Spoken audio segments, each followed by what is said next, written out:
வாக்குரிமைக்குரிய ஜனநாயக கடமை ஆற்றியிருக்கிறேன். அதேபோல் வாக்குரிமை பெற்றிருக்கக்கூடிய அனைவரும் தங்களுடைய ஜனநாயக கடமை ஆற்றிட வேண்டும். மறந்துடாமல், அதை புறக்கணித்திடாமல் அந்த ஜனநாயக கடமை ஆற்றிட வேண்டும் என்று உங்கள் மூலமாக நான் வேண்டுகோள் விடுக்கிறேன். நீங்க நினைக்கிற மாதிரி இந்தியாவுக்கு வெற்றி தான்.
மத்தியில் மீண்டும் யார் ஆட்சி அமைக்கிறது?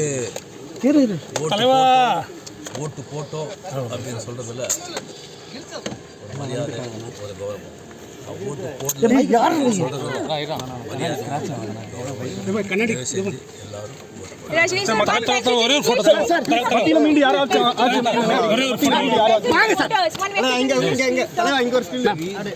Cost your votes being a citizen of India.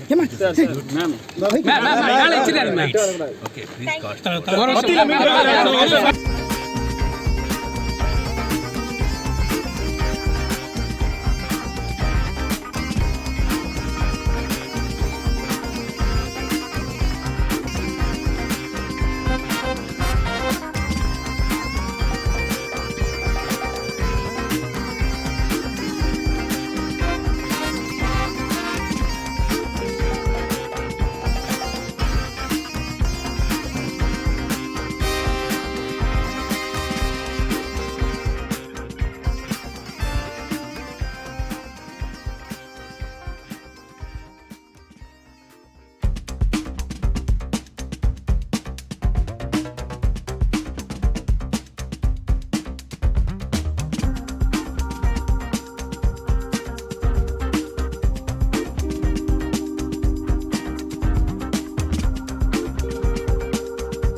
India வாழ்க, தமிழ்நாடு ஓங்குக, தமிழ் வெல்க.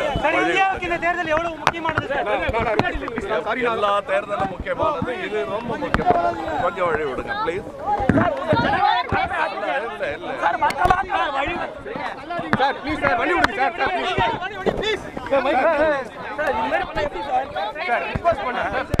I have nothing to say. I have said it with this. Thank you. Thank you.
ஜனநாயக உரிமை, ஓட்டுங்கிறது ஜனநாயக உரிமை.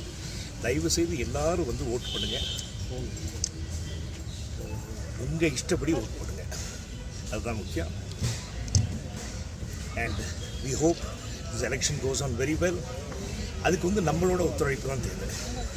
ஆகையால் எல்லாரும் வந்து வீட்டில் உட்காந்துட்டு ஹாலிடே எல்லாம் போகாமல் சாயந்தரம் 6 மணி வரைக்குமா டைமு? ஆமாம், அது வரைக்கும் டைம் இருக்குது. வந்து தயவுசெய்து எல்லோரும் ஓட் பண்ணுங்க. நன்றி. நன்றி தேங்க்யூ சார்.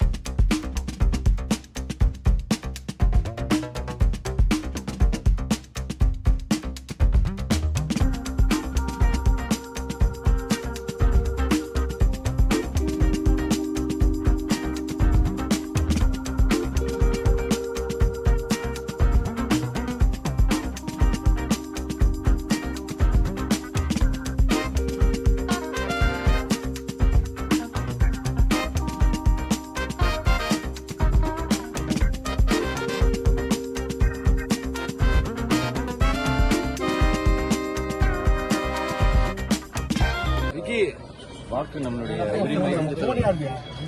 வாக்கு நம்ம உரிமை மாதிரி ஓட் பண்றது வந்து நம்மளுடைய கடமை. எப்பவுமே வந்து சீக்கிரம் வந்துடுவோம் ஃபர்ஸ்ட். அது எலெக்ஷன்னால நம்ம போய் நம்மளுடைய ஓட்டு அதை நம்ம போய் போட்டணும் தான். ஸோ இந்த டைம் ஃபர்ஸ்ட் டைம் ஓட் பண்ற எல்லாருக்கும் வாழ்த்துக்கள். உங்க மனசாட்சிப்படி நீங்க வாக்களிங்க, அதுதான் எப்பவுமே சொல்லணும்னு நினைக்கிறது. நீங்க வீட்டில் கூட டிஸ்கஸ் பண்ணணும்னு அவசியம் இல்லை. உங்களுக்கு யாரை பிடிக்குதோ, யாருக்கு ஓட் பண்ணணும்னு நீங்க நினைக்கிறீங்களோ அவங்களுக்கு நீங்க ஓட் பண்ணுங்க. ஆப்ரஹாம் லிங்கன் சொன்ன மாதிரி ஒரு புல்லட்டை விட மிக வலிமையானது இந்த வாக்கு. ஸோ அதை நம்ம பயன்படுத்திக்கணும்னு நான் நினைக்கிறேன். உங்க ஃபேன்ஸுக்கு என்ன சார் சொல்ல விரும்புறீங்க? கண்டிப்பா எல்லாரும் போய் ஓட் பண்ணணும், அது நம்ம கடமை. நம்ம ஓட் பண்ணதுக்கு அப்புறம் தான் நம்ம எதுனாலுமே சொல்ல முடியும் நம்ம ஊர் இப்படி இருக்கு, இல்லை ஏதாவது நம்ம கருத்து ஏதாவது முன்னெடுத்து வைக்கிறனாலும் அதுக்கு முன்னாடி நம்ம முதல்ல ஓட் பண்ணிருக்கணும். நம்ம கடமையை நாம செஞ்சிருக்கணும்ன்றதுதான் என்னுடைய ரசிகர்களுக்கும் சொல்றது. அதுதான். ஏன்னா இப்போ எல்லா இடங்கள்லயும் தேர்தல் ஆணையம் வந்து அதை ரொம்ப அழகா ஆர்கனைஸ் பண்ணி பண்றாங்க. ஸோ 10 நிமிஷம் 15 நிமிஷம்ன்றது தான் எங்க போனாலுமே. ஸோ இன்னைக்கு எல்லா இடத்துலையும் லீவும் விட்டுருக்குறாங்க. போய் எல்லாரும் கண்டிப்பாக ஓட் பண்ணுன்றதான் நான் என்னுடைய ரசிகர்கள் எல்லாருக்கும் நான் சொல்லிக்கிறேன்.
செலுத்திருக்கீங்க, முதல் முறை வாக்காளர்களுக்கு நீங்கள் சொல்ல வருது?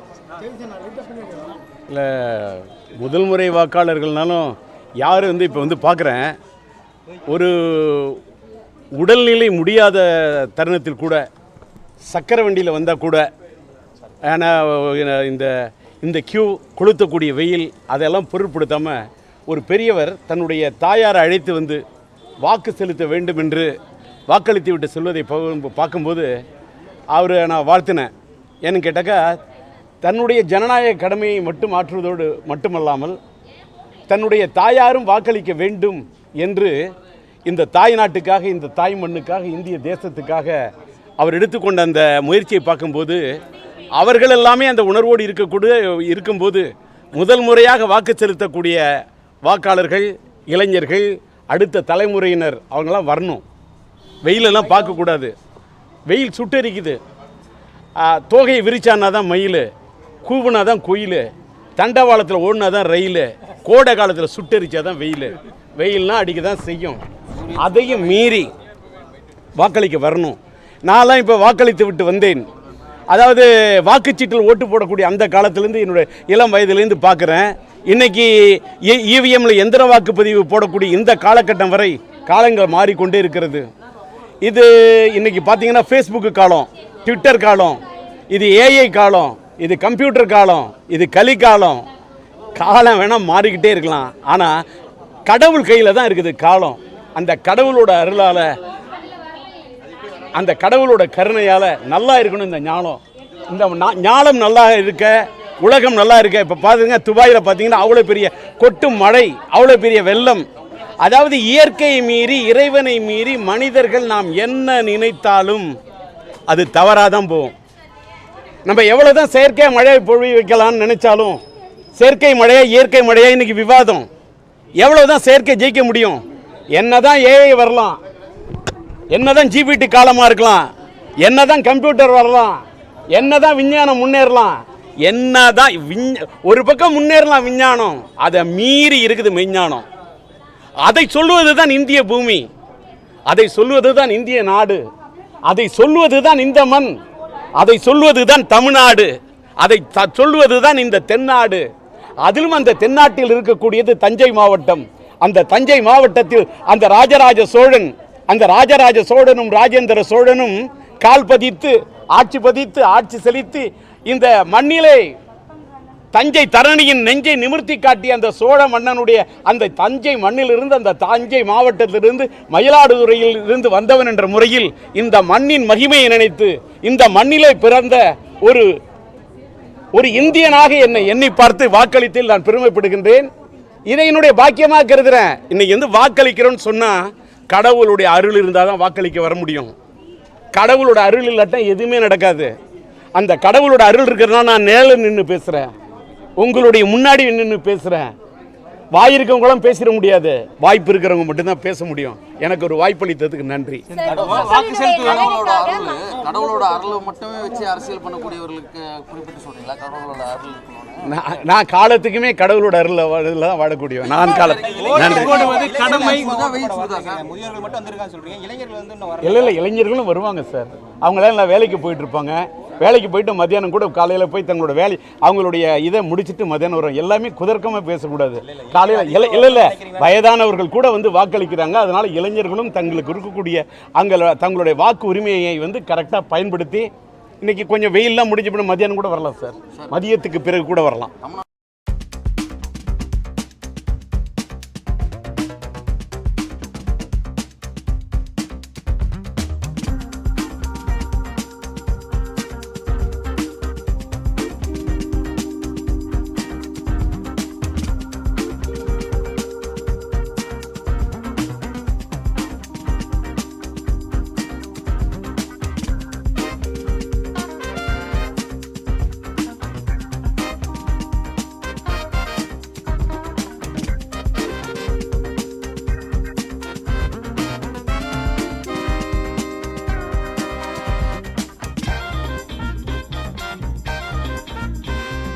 ஜனநாயகம் பெருங்கடமையில் ஈடுபட்டிருக்கும் ஒவ்வொரு இந்தியருக்கும் என்னுடைய வாழ்த்துக்கள்.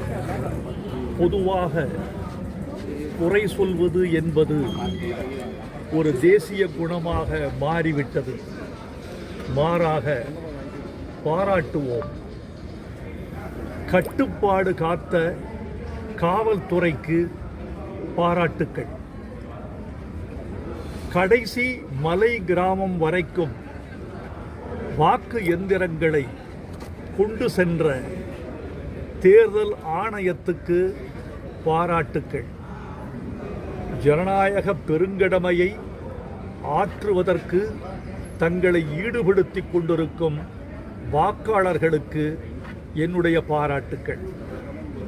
இந்த நேரத்தில் நான் கூர்ந்து கவனித்த ஒரு செய்தியை பகிர்ந்து கொள்ள வேண்டும் என்று ஆசைப்படுகிறேன். பொதுவாக அடித்தட்டு மக்கள் காட்டுகிற ஆர்வம் படித்த பெருமக்களோடு இருக்கிறதா என்ற ஐயம் எனக்கு இருக்கிறது. அடித்தட்டு மக்கள் காட்டுகிற ஆர்வத்தைப் போலவே படித்த பெருமக்களும் தீவிர ஆர்வம் காட்டி வாக்களிக்க வேண்டும் என்று நான் கேட்டுக்கொள்கிறேன். ஏனென்றால் அத்தனை பேரும் முனைந்தால்தான் ஜனநாயகத்தை காப்பாற்ற முடியும். முடியாட்சி, இராணுவ ஆட்சி, சர்வாதிகார ஆட்சி என்ற ஆட்சி வடிவ வரிசைகளில் குறைந்த தீமை உடையது ஜனநாயகம் மட்டும்தான். அதனால்தான் அந்த ஜனநாயகத்தை கட்டி காப்பது இந்தியர்களின் கடமை என்று நாம் கருதுகிறோம், நம்புகிறோம். ஜனநாயகத்தை காப்பதற்கு என்னென்ன முயற்சிகள் நாட்டில் நடைபெற வேண்டுமோ அதற்கெல்லாம் அடித்தளம் இந்த தேர்தல் முறை. எனவே இந்திய பெருமக்கள், வாக்காள பெருமக்கள் எல்லோரும் வாக்குச்சாவடிக்கு வந்து தங்களுடைய உரிமையை நிலைநாட்டிக் கொள்ள வேண்டும். இந்த கருப்பு மை என்பது வேறொன்றுமல்ல, நீங்கள் பெறுகிற உரிமையின், செலுத்துகிற அதிகாரத்தின் அச்சாரம்.